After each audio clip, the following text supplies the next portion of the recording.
Well, ladies and gentlemen, let's just start off with some introductory comments. Firstly, I acknowledge that Tony Abbott and Joe Hockey inherited a huge financial mess from the Australian Labor Party. Really the responsible people, or should I say the irresponsible people who caused this mess, people like Kevin Rudd, Julie Gillard and Wayne Swan. So let's not forget what they did to run up a huge amount of debt and put us into a huge structural deficit situation. Having said that, there are some real concerns with this budget. I have some praise. I think $13.4 billion over the next 7 years or so into Queensland roads is a good thing.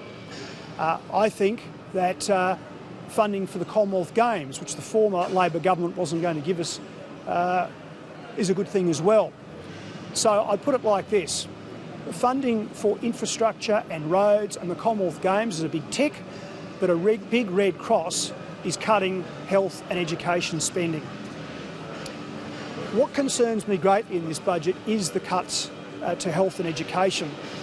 I've conferred with a number of my interstate counterparts this morning, people like Mike Baird in New South Wales, the Premier of Victoria, Dennis Napthine, the First Minister of the Northern Territory, and the Labor Premier of South Australia, Jay Weatherill.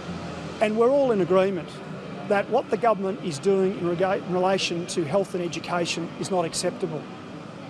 It's not acceptable. And I'll put it like this, that mums and dads, families in Queensland pay their fair share of taxes, and they have every right to expect a fair share of that income tax to come back to Queensland hospitals and schools. What I'm doing today, ladies and gentlemen, is calling for a meeting of state and territory First Ministers and an emergency COAG meeting with the Prime Minister. So we want to get together first to confer on these matters, but we're calling on the Prime Minister to hold an urgent or emergency COAG meeting because these cuts are not acceptable in the way they've been presented. We had a COAG meeting only the other day in Canberra. Frankly, I'm disappointed that these sorts of moves were not discussed. We're prepared to take responsibility, full responsibility for health and education, but we need proper, secure revenue streams so that our populations in the states and territories can actually get the services they deserve. This is not the way to do it. It is not fair, it is not reasonable, and it is not in the spirit of a reform of the Federation that the Prime Minister has talked about.